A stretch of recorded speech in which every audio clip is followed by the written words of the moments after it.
Humanoid robots are finally real enough to scare people. And that is exactly when you should get more skeptical, not less. Because this is the phase where technology stops looking fake and starts looking inevitable. You see the videos. The walking gets smoother, the hands get creepier, the demos get better lighting. And suddenly the internet starts acting like your future warehouse coworker is basically just an iPad with knees. But warehouses are not impressed by vibes.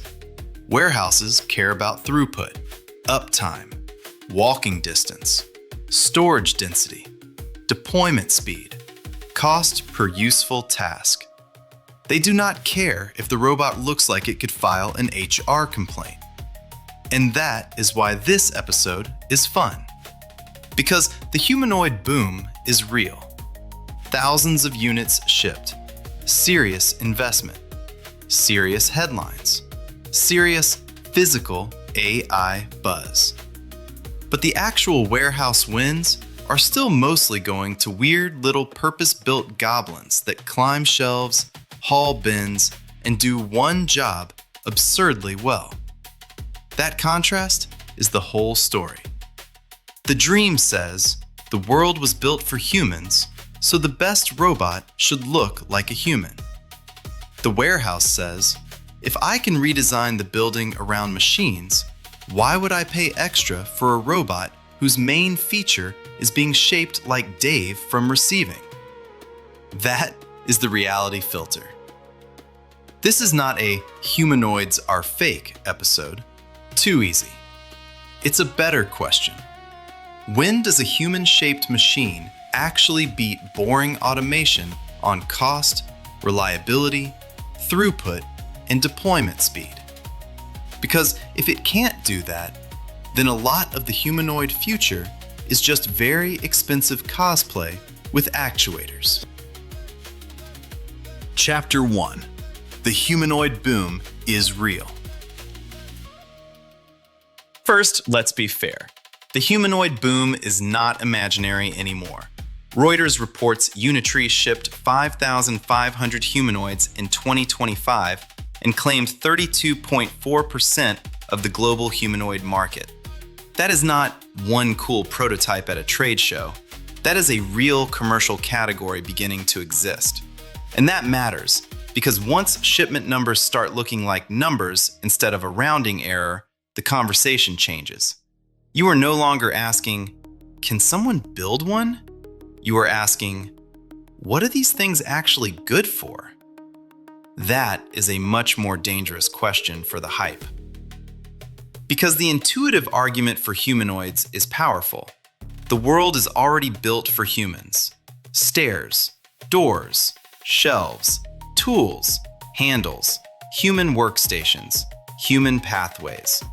So in theory, a robot that can move through human environments, handle mixed tasks, and operate without redesigning every building sounds like the universal answer.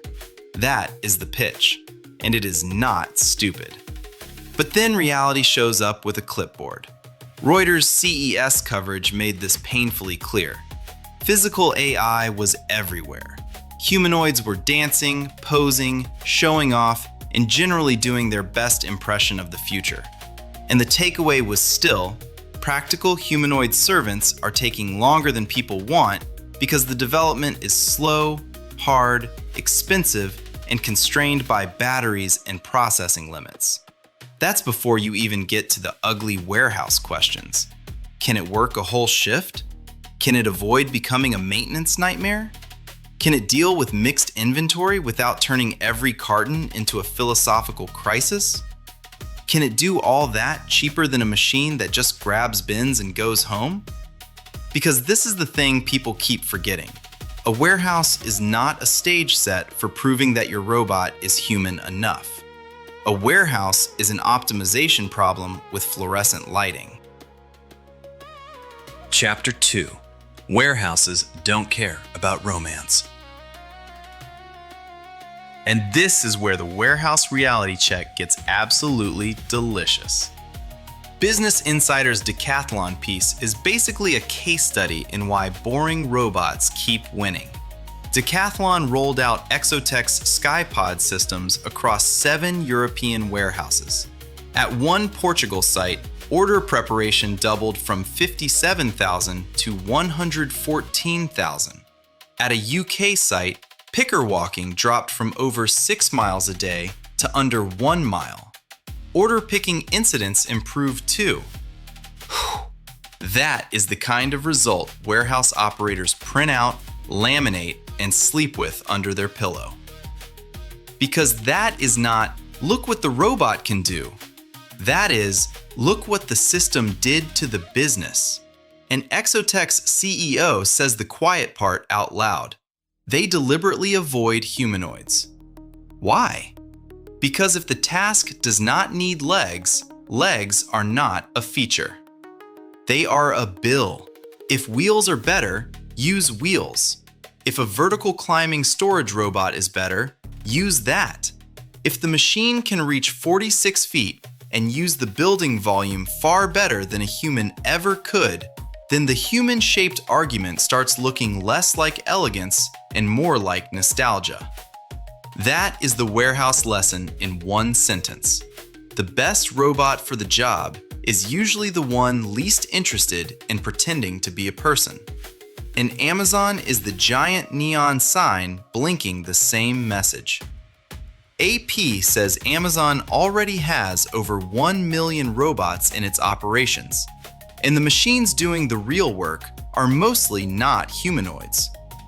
That matters, because if any company had both the scale and the incentive to flood warehouses with robot coworkers, Amazon would be near the front of that parade. Instead, what we mostly see at real scale is purpose-built automation, mobile systems, sortation, storage and retrieval, robotic arms, conveyance. Not employee of the month, but titanium. That doesn't kill the humanoid dream, but it does expose the current economics. Warehouses do not care about romance. They care about throughput. Chapter 3: The Form Factor Tax. So here's the deeper engineering problem. Form factor tax.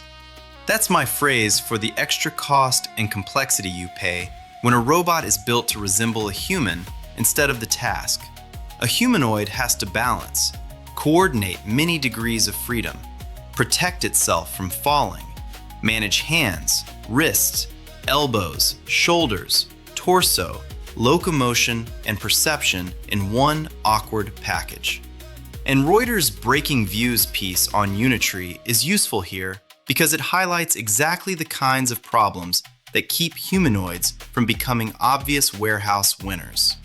Dexterous human-like hands, adaptable decision-making, and dependence on high-end chips. Those are not decorative problems. Those are the whole bill.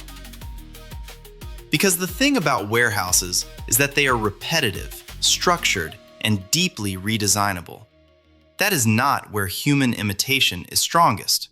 Human imitation becomes more attractive when the environment cannot be changed easily, when the tasks vary wildly, when you truly need stairs, doors, mixed manipulation, and human-scale navigation without rebuilding the place around the machine. But if you can redesign the warehouse, then human shape can become a handicap.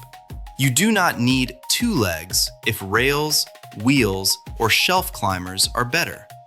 You do not need 5-fingered hands if a simpler gripper is more robust. You do not need human height if the machine can use all the cubic volume of the building instead of pretending to respect the limitations of a tired primate. That is why the engineering question is so good. Not, can humanoids exist? Sure. Increasingly, yes. The better question is, when do they beat the boring alternatives? And right now, the evidence says, not often enough in warehouses. At least, not yet. The hype wants a robot coworker. The spreadsheet wants an ugly little specialist with zero charisma and fantastic uptime. Chapter 4. The future is a robot zoo. So where does that leave us? Best case for humanoids?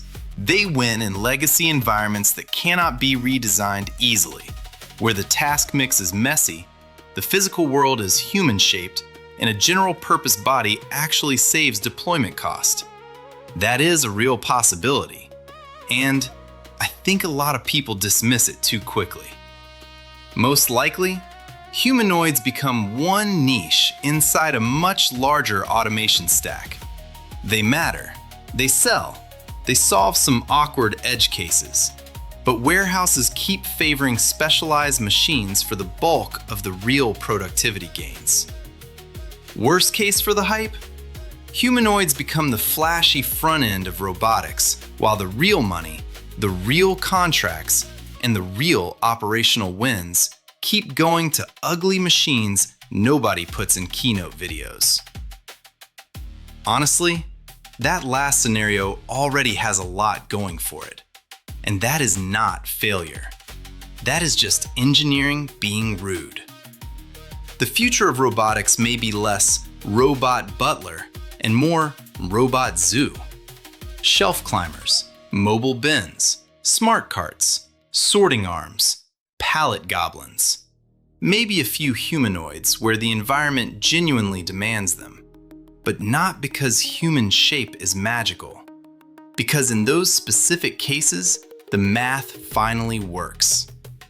That is the core takeaway. Humanoid robots are real enough to matter now, but warehouse adoption is still being won by simpler, task-specific automation. And the big question is no longer whether humanoids can walk around looking dramatic. It is whether they can beat boring machines where boring machines already print money. That is the standard. Not applause, not headlines, not dancing at CES. Throughput, uptime, cost, deployment speed. If humanoids win there, the story changes fast. Until then, the warehouse remains one of the best anti-hype machines on Earth. And I mean that as a compliment. Signal over hype. Subscribe to join the expedition.